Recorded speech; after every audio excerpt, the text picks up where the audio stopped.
you ended up in San Francisco.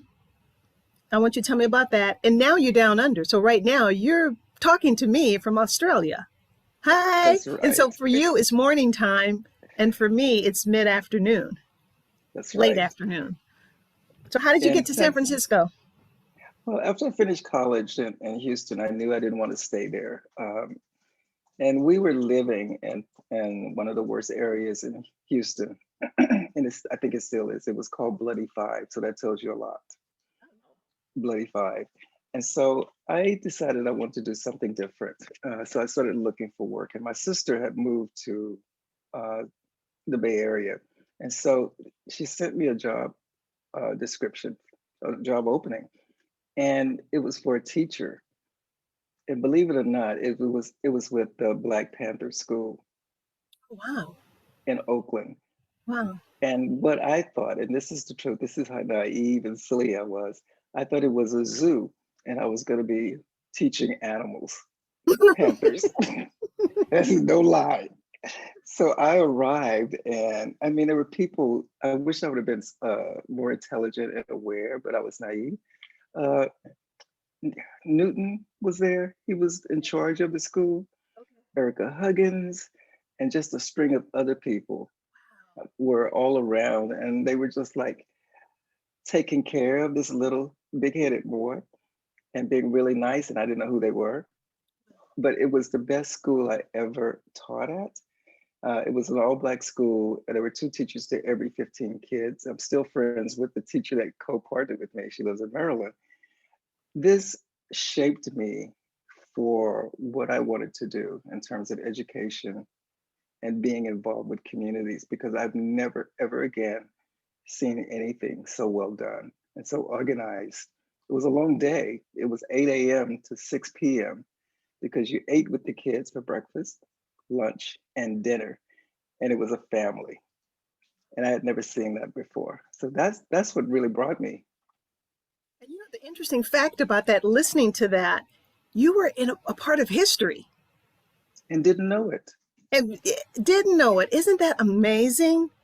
Now, and so the simple fact that you started teaching there, I know that you also have a very extensive background with further teaching with San Francisco State. So talk about that in your public relations teaching and how it all led to the creation of Promotions West. And in between that, I moved into broadcasting. Right, you were, I, yes. yeah, when I left teaching, because I think there was something called Proposition 13, where all the new teachers were laid off. I can't even remember what Prop 13 was. And so I ended up taking a series of jobs, and I became a secretary for an agency in downtown Oakland. And the woman came to me and said, my boss, a Black woman, and said, there's something about you, you don't belong here. And I thought, what's wrong with me? I can type. And so she said, no, I have another place that I want you to go. I have a friend who works at KSFO Radio. Her name is Julia Hare. Have you heard of her? And I said, no, is she a rabbit or something? Hare. And so she took me there, and I met her, and she was hard on me, and she drilled me and looked at my writing and said, your writing is good, but you're not writing for the ear. You need to write for the ear. And she gave me a project to work on as part of the interview. She took my paper, snatched it out my hand, and went on air and did the news. And I was sitting there thinking, what just happened? And she said, I'll give you a call in 6 weeks. Goodbye. And I ended up getting the job there. I worked there for a number of years, and then I wanted to do teaching as well. And so she goes, you can do whatever you want, as long as you just keep doing it. So I was doing, as you were, 100 different things. And I ended up doing middle school, and I worked at a Catholic school where I partied hard with the nuns, and then I went into San Francisco State and started teaching marketing and public relations. And I really, really loved it in the interaction of the students. And then how did you get into creating Promotions West? What led to that? Promotions West was very interesting. It's about 20 years old now.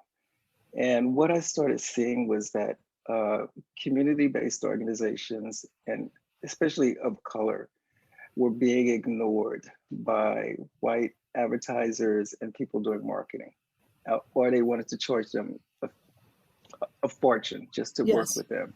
And so I realized there was an opening there. And so the moment I mentioned it, people just grabbed me.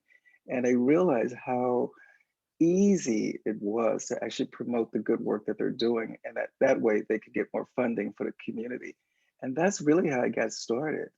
And after about 10 years, other organizations started seeing that and they wanted to work with Black and Latino agencies, not to really help them, but to find the money to get the money and not teach them how to do it. I wanted to teach people how to actually do marketing and do it for themselves so they wouldn't have to spend a ton of money paying me, throughout the whole program, that I would be able to leave something for them. Sort of like that teach a person to fish Well, you concept. know what? It's very similar to the program that I work with you on, where you had us go out to train the trainers, to train the people in the community organizations how to teach financial literacy to their people. So Mhm. I did that with the executive directors, trained them to go out to work with their constituents. Now, one of the things that I remember some of your really important campaigns, because some of them were on buses. The advertisements were on buses, on banners all across the city. And what comes to mind, and I'd like for you to talk about, is your work with the HIV/AIDS community, the aging community, with especially as it deals with people of color in the aging community. Because I think about that little lady with the little hat on one of the bus things you had, and then also, lastly, your work with the Obama administration.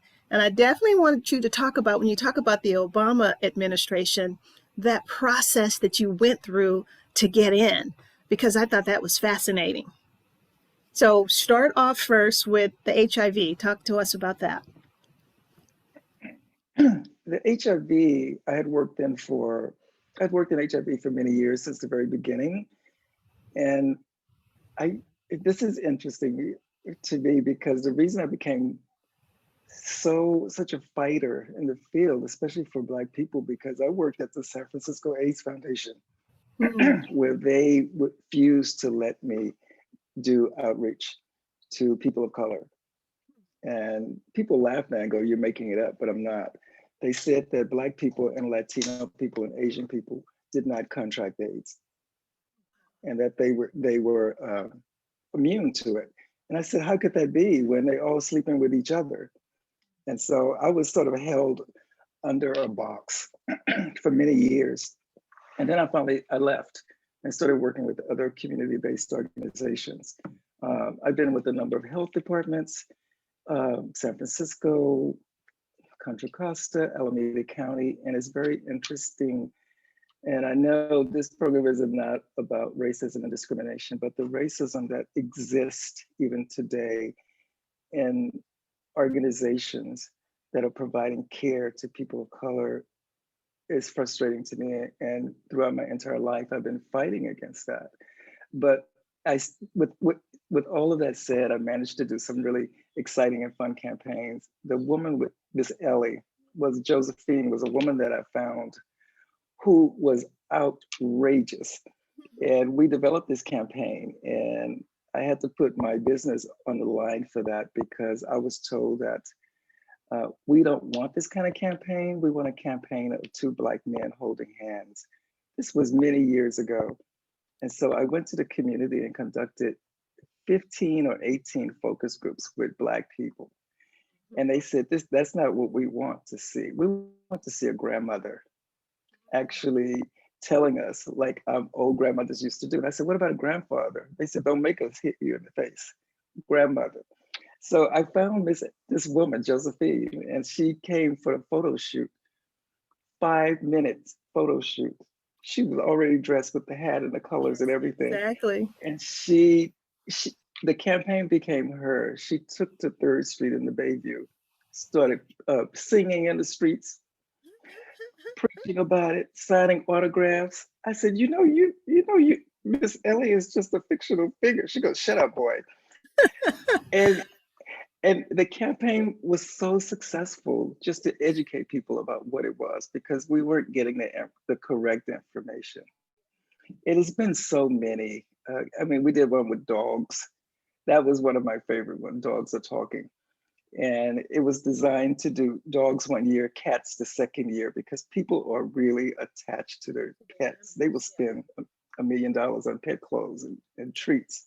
Yeah. This one was really well done. And for years, I would go through San Francisco and dogs would come running after me because I used to always have treats in my bag. And I thought, what dog is this? And the people, they'd be dragging the people to me. But it was just, it's so incredible, Kelly, when you listen to what the community wants and you can put it into a campaign and the community supports it because they're a part of it and they help to create it. And that's the biggest message of Promotions West, is getting people to listen to what you have to say and then repeat it to them and get them involved. That's So simple. talk about the aging communities. What kind of work did you do there? The aging, I've always been interested in aging, even as a little kid, because it was mandatory by my mother that we spend time with every old person in the community, or elder. And I would say, why do I have to spend time with that old woman or that old man? And of course, if you had a mother like mine, this is what you saw coming toward you, was that hand. Old school. Old school. And so I got involved, I think initially with AARP, of actually doing the regional communication kind of stuff there and educating communities about what was available and how you can improve your life as an elder in a community. But also we worked with young people in college to team up with the old elderly people so that they could work together. It was a great experience of teaching people how to plan for retirement, but just on how to be healthy and enjoy life. That was a Life Reimagined, wasn't it? That was Life Reimagined. Life Reimagined. That was such a wonderful program of going out in communities. I loved when I went out to do that program. And like you said, I didn't only do it with older people, I also did it with the young people, because young people don't have a clue sometimes about realizing that one day they are going to get older. But that was the greatest part. It was just an experiment that I did, and I reported it back to them on how successful it was. I did it with college kids, and then I decided to do it with high school kids. Mm-hmm. And then I took a chance and did it in an elementary schoolroom. And the parents started calling, and I thought I was in trouble. And the principal said, you have to come in. Oh, I was very nervous. And the parents said, what did you do to our 7 and 8 year old kids? Because now they're planning to become a doctor, to become a teacher. Isn't that beautiful? And I said, oh my God, this could work. So it's interesting because it can work beyond 55 plus. It could work right at the very beginning of life. As it should, really. As it should. So now, you know what, as we were talking, you know what I thought about? What was very instrumental in my life from you is when you called me and says, hey, the American Heart Association is looking for a community site director for Heart in the Black community. And I got so excited. I'm like, yes. And it was because of you, I ended up getting that job there and did some incredible work for the Heart Association for, I don't remember, I think about 5, 6, 7 years or something like that. Oh my God. And so even like my assistant, Antoinette, she and I are still, we're actually best friends now, very close friends. And, the day that I walked in, because she was like, oh, I got to tell Jarvis, remember Jarvis was the ED, you have to hire her. And as soon as I get there, you leave, you stop working there, because what did you do there? You were communications director too, right? I was. And it was one of the jobs to this day that I still loved and wished I would have stayed. I learned so much about communications. And so it was a great stepping stone. It was a great organization. Yeah, it was I love working for the Heart Association, doing the work that I did. So now the third major campaign that you did led you to the Obama administration. I remember when you told me, Kelly, I'm going to go to Washington. And I said, you doing what? I said, no, you're not. I didn't believe you. So talk to me about that, because that was funny. This was something I had never ever dreamed of doing or never thought I could do it. And this is what I like to tell young people, you can do anything you want if you decide. But I never wanted to. And so I was just in a meeting one day